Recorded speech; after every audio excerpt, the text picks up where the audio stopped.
Gummy bites are so yummy. Okay, so today we're going to be reviewing Airborn by Kenneth Oppel. So Airborn's main character is Matt Cruz, a strapping young man who works on an airship. Think the Hindenburg.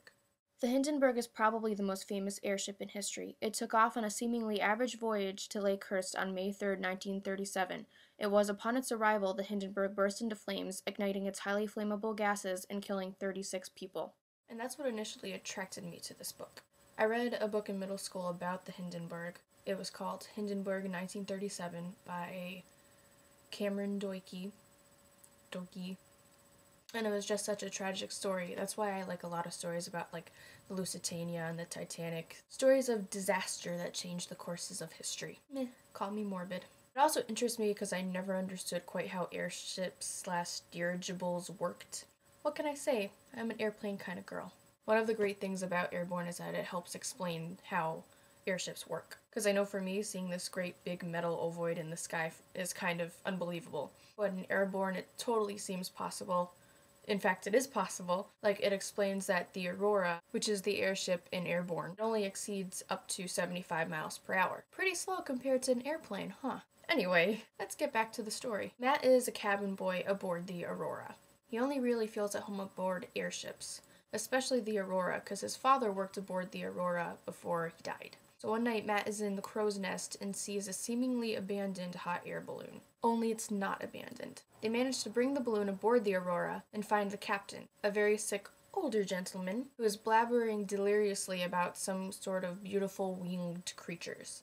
The poor guy dies. Sad, right? So the rest of the story takes place a year later. Matt is still working on the Aurora when a passenger named Kate, who's his age, comes aboard. Turns out she's the granddaughter of that crazy old man from the hot air balloon about a year ago.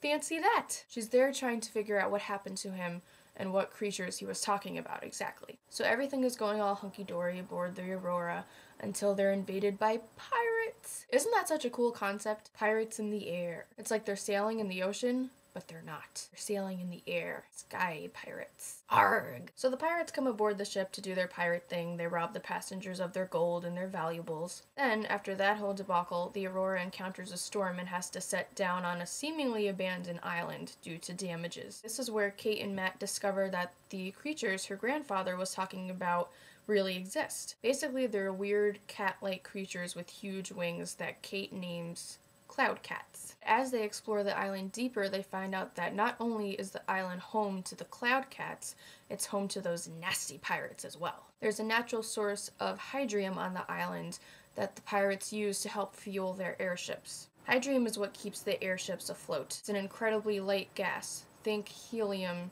in like a birthday balloon. And this could be crucial to repairing the Aurora from the damages that it got from the storm that forced them to land on this island. But before Matt and Kate can bring the good news back to the Aurora, they're discovered by the pirates and captured. Will Matt and Kate make it back to the Aurora in time before the damages become too great and it's irreparable? Will they be done with the pirates once and for all? Will they be able to prove the existence of the cloud cats and keep them safe from harm's way? Find out all this and more next week. Or not really. You can just read the book and find all this stuff out. So I'd say out of 5 cloud cats, I would give Airborn 4.5 cloud cats. So Airborn is really a great swashbuckling adventure. If you're looking for a good steampunk book in the artery of Treasure Island, then this book is exactly what you're looking for. It's got great humor, really fun characters, awesome descriptions, and overall is just a really great story. You really feel like you're with Matt as he overcomes his fears and learns a great deal about himself. He realizes that no matter what great distances the Aurora can take him, you can't bring him closer to the ones who are truly gone, beyond the reach of a compass. So while this is an older young adult book, it was published a few years ago, it's really still a great read. You should go get it, I think. So next week I'm going to be reviewing Snow Walker by Catherine Fisher. I bought this book for my sister for Christmas, I want to say, like a long time ago, and she's been trying to get me to read it for years and years, and she basically has brought it up every day since she read it because it was such a great book, and I haven't read it yet, so I'm going to read it for next week on Thursday. So I hope you guys like this review. I'm going to eat some more gummy bites because they're delicious, and I'll see you all next week. Bye-bye.